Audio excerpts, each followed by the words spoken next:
All right, hello. If you can see this, hold on one second. I just want to make sure I'm in the right group, right place. Sometimes when you do this, it doesn't go where it's supposed to. So we're just going to double check.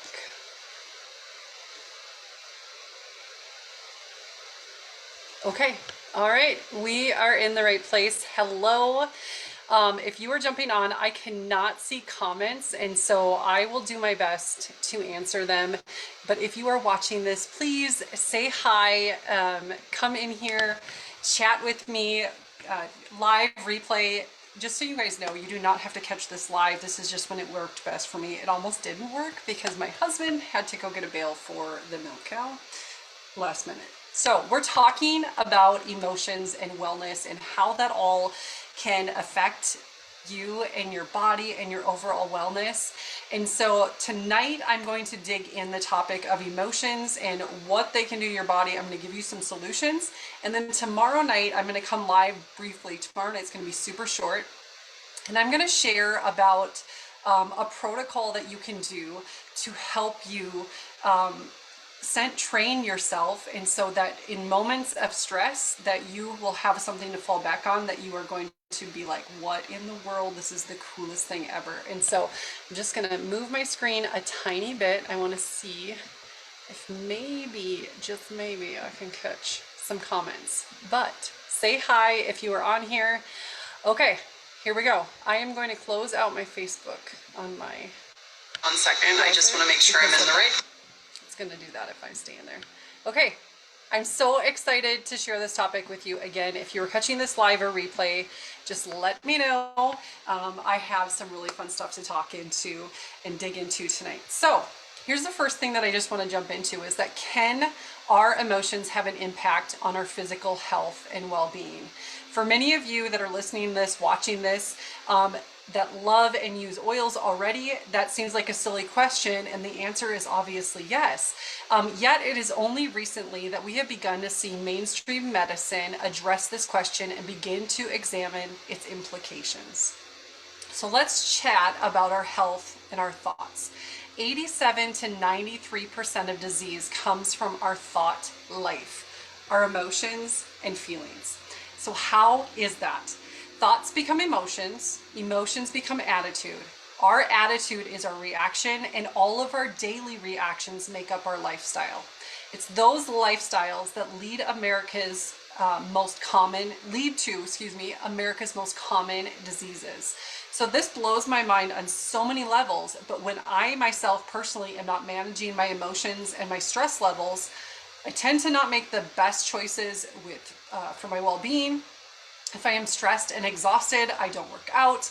If I'm angry, I can feel my body tightening and the tension instantly appears. Does anybody else, can they say that and understand any of these things I'm saying? When I am busy and overwhelmed, I eat too many processed foods, maybe a whole sleeve of Thin Mints when it's Girl Scout season. So instead of eating whole foods and drinking plenty of water, I choose foods that are not good for me. I just got stressed out thinking about all of that. So I'm so thankful if I cannot fall into those traps. So Dr. Bradley Nelson from the Emotion Code said, a trapped emotion is literally a ball of energy, and these will lodge anywhere in the body and disrupt the normal energy field of the body. It sounds crazy, but it makes sense. So listen to this. Our emotions are stored in different parts of our body. I had commented on, or I had made a post on my Facebook page inviting more people in to come learn about emotions and what you can do to get a really good handle on them. And she said, you know, one time I was having some issues and I can't remember what she said, but like I looked it up and it said that this emotion was tied to that spot. And she's like, I didn't know I was having problems with it, but you know, once I dealt with it, it was just crazy. So here we go. Anger is stored in the liver and gallbladder. Worry is stored in the stomach. How many times have you heard your child or some child say that their tummy hurts, and then you find out that there was something that was making them anxious, making them worried? And so it's not crazy to understand how that is connected. How many of you have been through that yourself, where you've been through something that is causing anxiousness or worry and your stomach hurts? Grief is stored in the lungs. Ever experienced grief that felt like it took all the breath out of your lungs? Right here. Fear is stored in the kidneys. Stress is stored in the heart.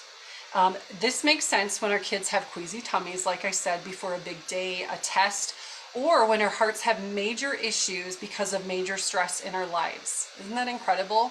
I also want to tell you, and I wish that I should have looked this up, but in the Bible it talks about how worry can make a heart, it's crazy. I'll have to look it up. Maybe I'll look it up in the comments and put it in the comments for you, but look it up. It's amazing.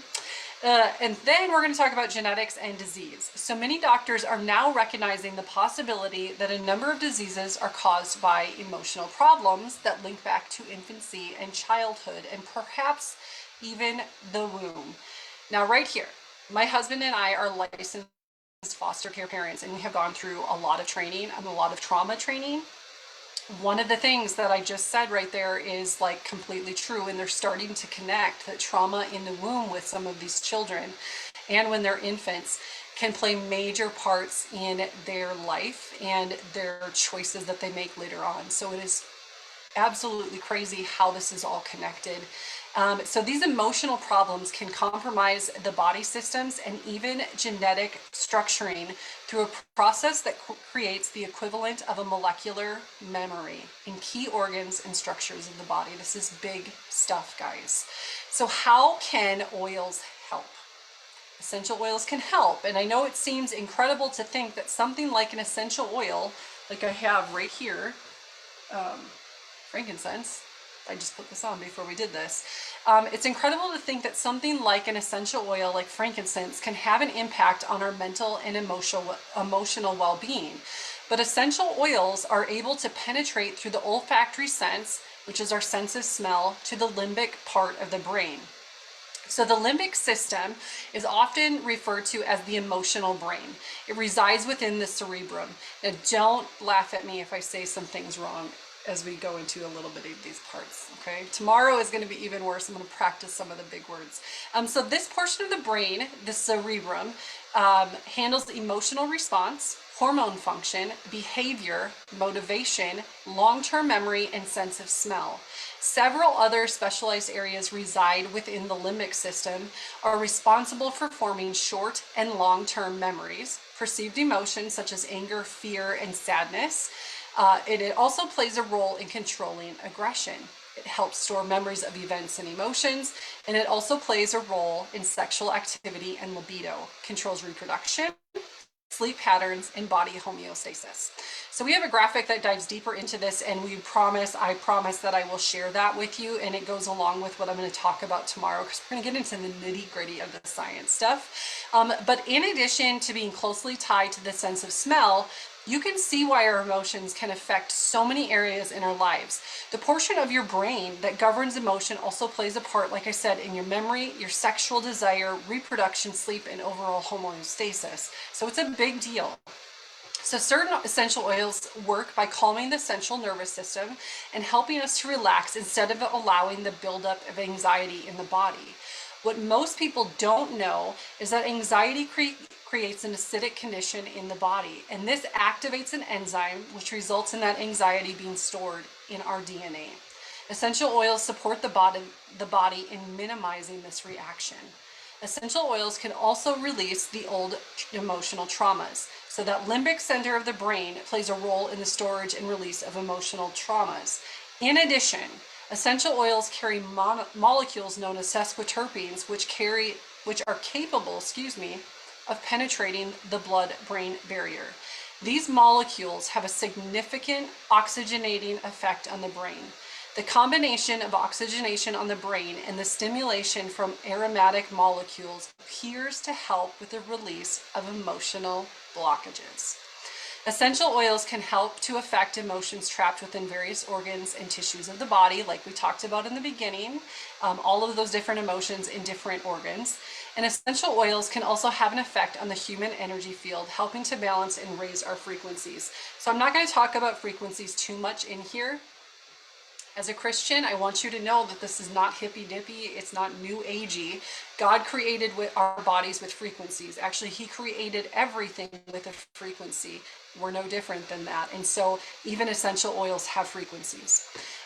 Really cool topic. Maybe we'll jump into that sometime this week.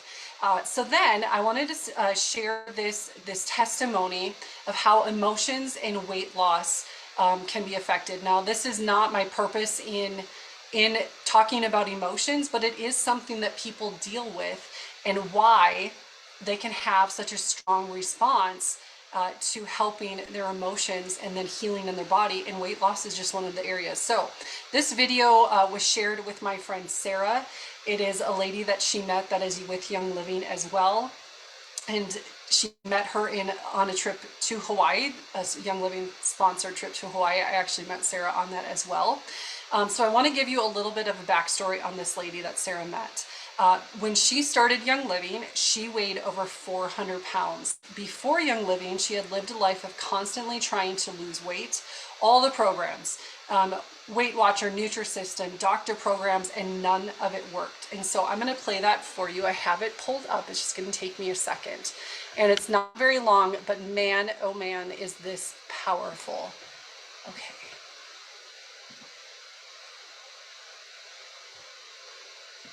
I gotta make sure that it's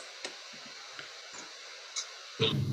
And about 2 months into starting with Young Living, it was March of 2013, a friend of mine had shared it was actually an audio tape of Gary Young speaking about the Feelings Kit. And he was sharing about the 6 oils in that kit: release, forgiveness, harmony. You all are familiar with the kit. If you're not, you need to find it. You should buy it. But Gary had given a 30-day challenge, and that 30-day challenge included using every one of the oils every day in the morning and in the evening.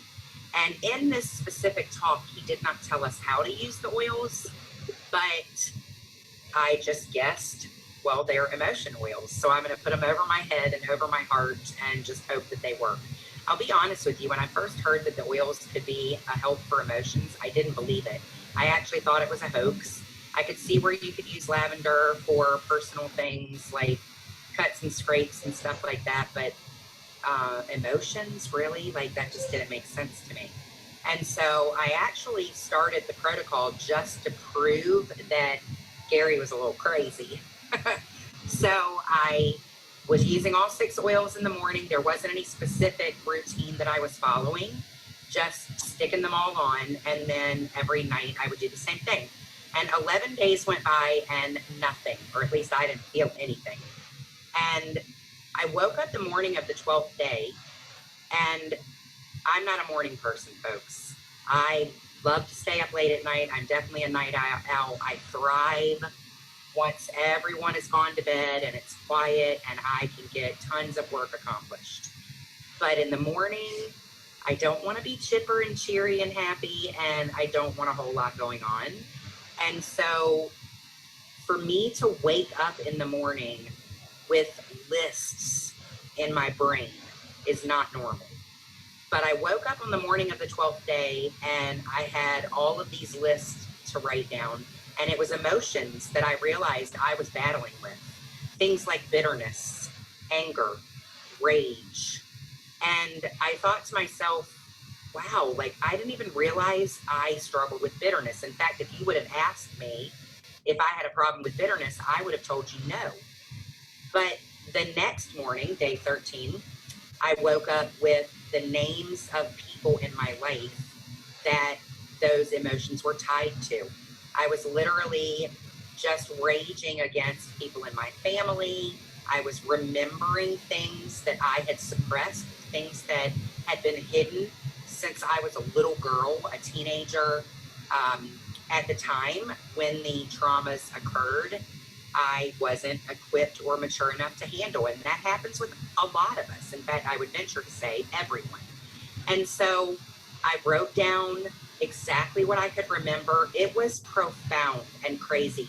I probably used up 15 to 20 pages of my journal, just writing down all of these things that I was waking up with. It was as if my body was just bounding out of bed because I had so many things to write down. The following day, I woke up and I had a list of all of the foods that I was drawn to when I felt specific emotions. And it hit me. Mine is not a weight problem because I don't have self-control. I do. Mine is not a weight problem because because I can't lose weight. I could lose weight. I did lose weight, but then I would hit a plateau every time. And even though I hadn't changed anything that I was doing, I would gain the weight back. And the problem with me was I was in bondage to food based on my emotions. And guys, I believe that this is really common for a lot of people. I think a lot of people believe that they don't have self-control, but it's really because they have so much emotional trauma that's undealt with, and it's bound to something in their life. That might be searching for bad relationships. It might be hurting themselves in other ways. For me, it was eating, and it was eating to excess specific foods. So as I looked at those emotions, I started using the oils with more intention. I was looking at release and forgiveness and realizing, okay, I don't want these people to hold me in bondage anymore. These people are not going to ask for forgiveness. They don't even acknowledge that they've done anything wrong. Why am I suffering because of them? I'm allowing them to still hurt me years and years and years after the initial event occurred. And that's my fault, because we all have the ability to choose how we respond to others. We can choose to be angry, or we can choose to be forgiving. We can choose to be bitter, or we can choose to release ourselves from it. It's not about hanging out with people that are toxic. You don't need to do that. It's not about saying what they did was okay or right. It probably wasn't. It's about you saying, I will no longer be in bondage to this emotion. And so I began to release people. I began to release myself. I had to forgive myself for harboring these things and allowing my body to basically become a punching bag year after year after year after year because of these traumas that I was holding on to and harboring. As I started letting things go, my cravings and my desires and my lust and obsession for those foods went away. So I started doing some cleansing. I spent about a month and a half cleansing, using a lot of the Young Living products, the 5-day nutritive cleanse, the Trio cleanse products. I did a master cleanse, which is the lemonade diet. And then I started working on cutting out specific foods forever. So the first thing I started with in June was sugary drinks, because I was a big iced tea drinker. I would drink 2 extra large McDonald's sweet teas every single day. I would go to Sonic every day and buy their extra large, it was Sprite and some kind of nasty blue drink. I mean, I don't even want to think about the dye that I was putting in, much less all the sugar. But Mountain Dew was my friend. And I cut every single drink that had sugar in it, including my coffee. And I drank nothing but water and Ningxia Red. It was interesting because I have a friend that's a doctor. I'm a retired midwife. I have a friend that's a doctor, and he said, Christy, you're never going to lose weight if you're drinking that juice.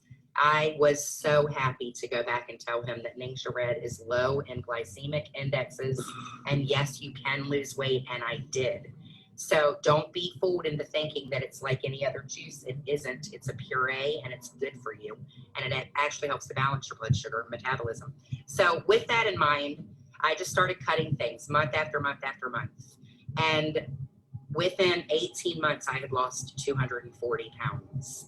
Obviously, I started working out because I had energy to do so, using my Ningxia. As I was losing weight, I had the ability to start the healing process of my knee. I've had multiple surgeries on one of my knees. And so it just started spiraling. I share my testimony at this point. I don't have like Young Living Sleek did this for me, or this oil did this for me. For me, it was recognizing the emotional traumas and knowing now that the research shows that in about 75 or more % of the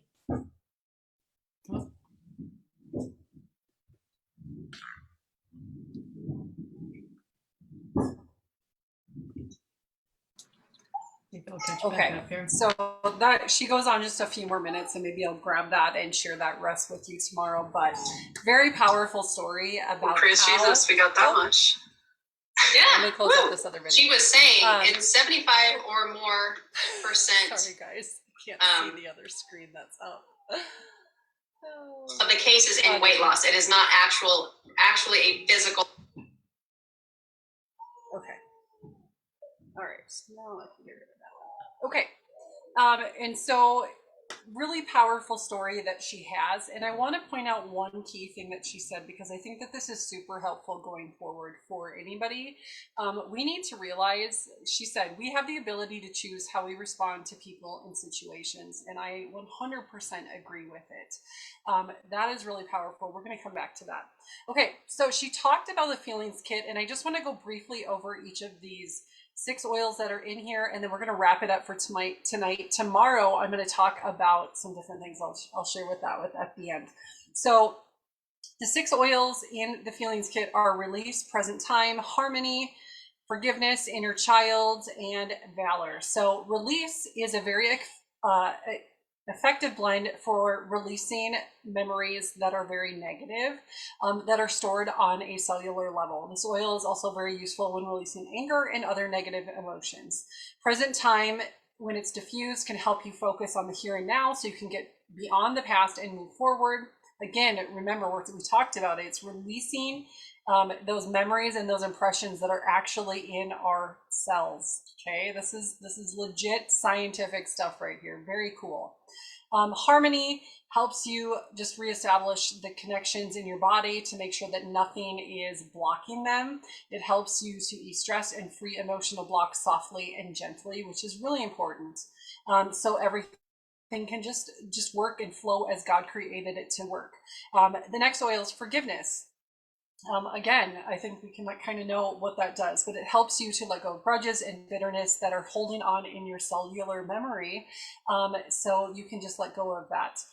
We forgive because we were first forgiven, but it's also really bad for our health to live with bitterness and resentment. The next oil is Valor. So Valor is just what it sounds like. It's courageous. It gives you strength.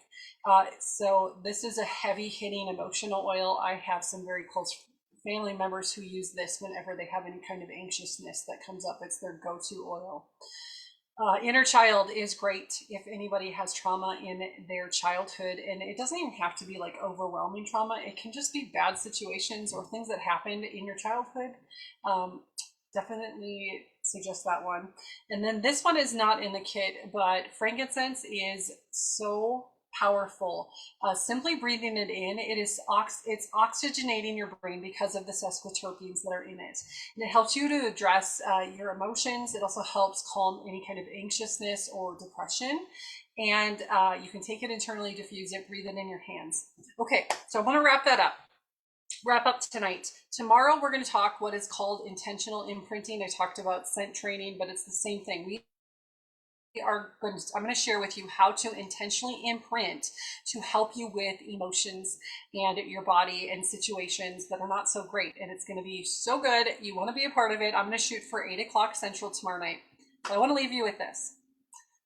We have the ability to choose how to respond to people in situations.